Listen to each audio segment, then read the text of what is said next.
Mr. President, the world country yesterday watched these images out of Cuba, really unprecedented. In 62 years of communist tyranny on the island of Cuba, we have never seen, there's never been what now is up to 40 cities in which people took to the streets organically, unorganized, grassroots, to ask for the end of that tyranny. And I think it's important for a lot of people that are new to the issue to sort of understand what that means and what it's all about. I think that the first lesson we need to take away from it is that Marxism, socialism, doesn't work. The way socialism, the way Marxism has always worked, the way it's always empowered itself, is it goes to a people and immediately divides them. It says, there is this oppressor class, and then there is this victim class, and these evil oppressors and, capitalists, in the case of socialism or traditional Marxism, they oppress the victims. And what you have to do is you have to give us the power in government to take care of these oppressors, to go after these oppressors. And if you give us that power, we will deliver you security. We will protect you from the oppressors. They ask for security in exchange for freedom. That is always the price that socialism asks for, security. And what you wind up with is a country of people that hate each other, that are angry at each other. A significant portion of the people in the country have to leave, have to flee, go to jail, because they're the oppressor class. Their lives are destroyed. Their family lives are destroyed. But the socialism can't deliver the security. And when it can't deliver the security, you don't get your freedom back. And in fact, when you start to complain about that, that is when the repression comes. Well, that's what's happened in Cuba. Socialism and Marxism has done in Cuba what it has done everywhere in the world that it's been tried. It has failed. It has failed. They gave up their freedom, or they were told, give up your freedom in exchange for a world-class healthcare system. It's not a world-class healthcare system. In fact, it's a healthcare system that does not even have the ability to deal with COVID at its very basic level. That says, give up your freedom for economic security. What economic security? People are hungry, homes are crumbling. There is no economy. There is no real economy in Cuba. Give up your freedom and you'll have an education, free education for everybody. That education, number one, you're a doctor. You can drive a taxi cab in Cuba and make more money. Or number two, you get forced to go overseas and work basically on slave wages.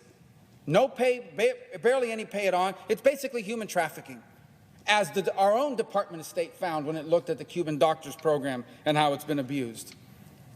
And so what's happened in Cuba is socialism has failed.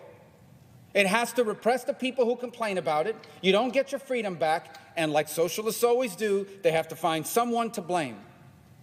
And who do they blame? Number one, they blame anybody in the country that doesn't agree with them. You're immediately a counter-revolutionary. You're immediately a pawn of the imperialists. And then, of course, they always blame the United States. The problem in Cuba for the regime is the people aren't falling for those lies anymore. They're not. The embargo, that's the first thing they blame. It's the embargo. The embargo's causing all this. Why aren't fishermen and farmers in Cuba allowed to fish or grow things and sell it to people? It's not the embargo that keeps them from doing that. It's the regime. Why can't Cubans own a small business? Why can't a Cuban do in Cuba what they can do in Miami, what they can do in Washington, what they do in countries all over the world? They can't do it in Cuba. They can't open a small business. That's not the embargo that keeps them from doing it. In fact, U.S. law allows us to trade and to do commerce with small businesses that are independently owned by Cubans. You know why Cubans can't own small businesses? It's not the embargo. It's not the U.S. It's the regime that doesn't allow it. People see these lies. How can they afford to build luxury, four-star, world-class hotels for tourists, but they cannot afford to deal with the crumbling homes that Cubans are living in, with roofs literally falling in over their head, with water leaking into operating rooms at hospitals? Look what they do with the money.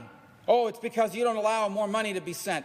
When an American or Cuban American sends money to their family members in Cuba in the past through the Western Union, the regime takes 10% off the top, and then they take those dollars you sent, they force the Cubans to convert it into a worthless Cuban currency. They keep the dollars, and then guess what? If you want to buy anything, you got to buy it from a government store, and guess what the government store sells things for?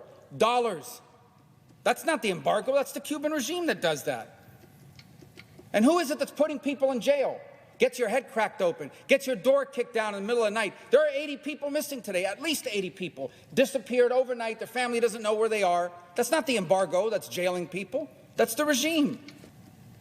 And that's what I tell people. You can open up all you want. We can pass a bill here that says, open to Cuba, 100% open. You can do whatever you want, full free trade. You can do whatever you want. At the end of the day, the Cuban regime will control that opening. It's not just what we want to do, it's what they want to do. You want to do tourism? We tried that in 2015 when the Obama changes. And you know what they did? They said, thank you. We love the fact you're coming here as tourism. Guess what? All the tourist sites are owned by a holding company named Gaesa, controlled by the Cuban military. So everything comes through our hands. You want to send them food? That's great. Guess who gets it? Alimport, which is a government, military-owned agriculture company. You can't sell it to a small grocery store in Cuba or even a food wholesaler. It goes to the Cuban government.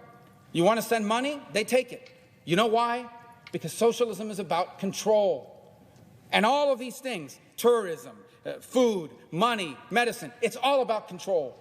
You want humanitarian aid? Let's get Red Cross. Any of these vetted NGOs in the world should be allowed to go into Cuba. They won't allow it. A, because it's embarrassing to them. They have a world-class healthcare system. Why do they need humanitarian aid? But B, because they want to control it. Send them vaccines.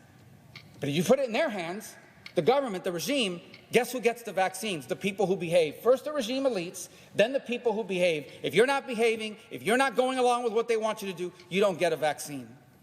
They will use any opening as a tool, as a weapon against their people, because that's what socialism does. That's what these Marxists do in Cuba.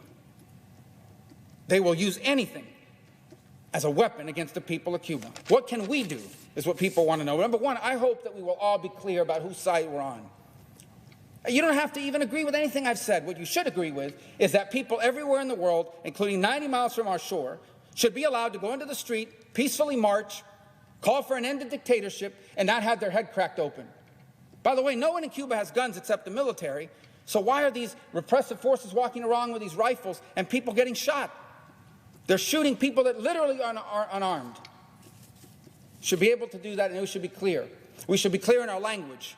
We don't just condemn this tyranny, we condemn this communist, this Marxist, this socialist tyranny. Call it for what it is.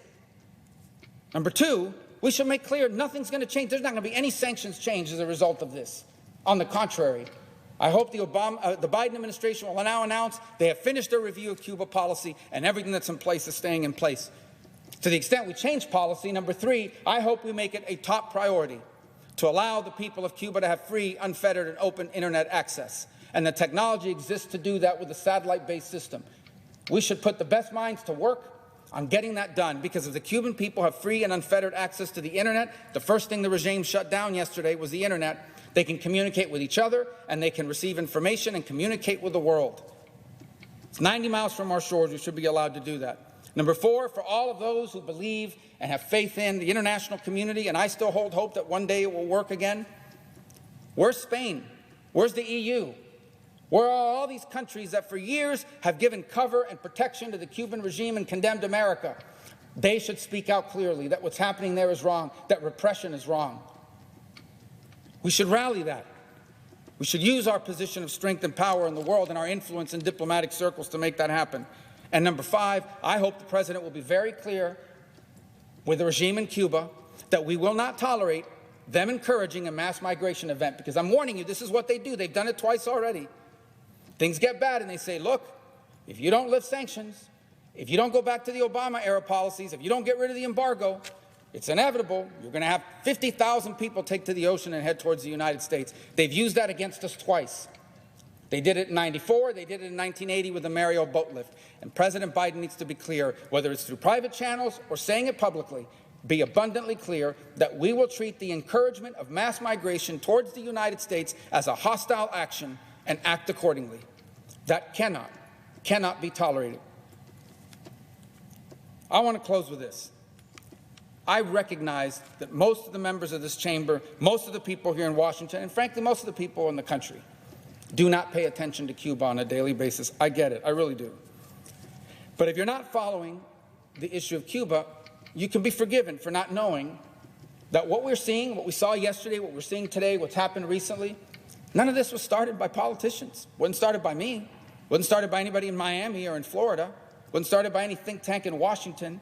Wasn't even started by political activists inside of Cuba. You know who started what's happening in Cuba? Artists, poets, songwriters, writers, actors, musicians. They're the ones who started it. The San Isidro movement. Because they came after them. And there's a song, a lot of people don't realize that there was a song that came out earlier this year. A song that, by the way, if you play in Cuba, you will go to jail. The song's name is Patria y Vida. Now, the slogan of the Cuban regime is Patria o Muerte, meaning fatherland or death. This song played on that. It says Patria y Vida, which means fatherland and life, instead of fatherland or death. And the song is extraordinarily powerful because it was written by people and sang by people who have lived this reality and are living this reality. So powerful that, as I said, you'll go to jail in Cuba if you play it. And what the song basically says in its lyrics is, why can't people think different ways and not be treated as enemies? Why is life so good for party insiders and their families, but there's no food for average Cubans? Seems to be no embargo for the Cuban regime and their family members. Why can you build luxury hotels while our homes are crumbling? Why do Cubans have to suffer the indignities?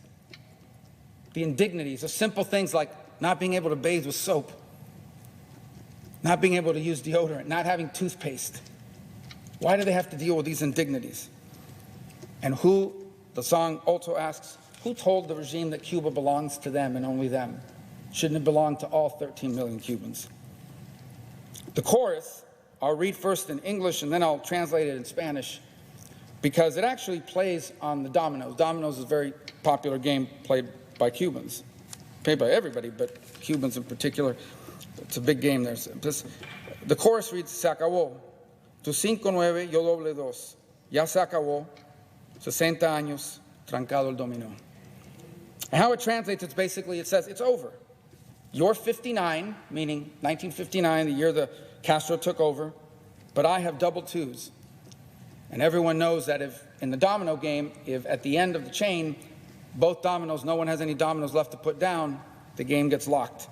And you count numbers, you count dots, to see who won.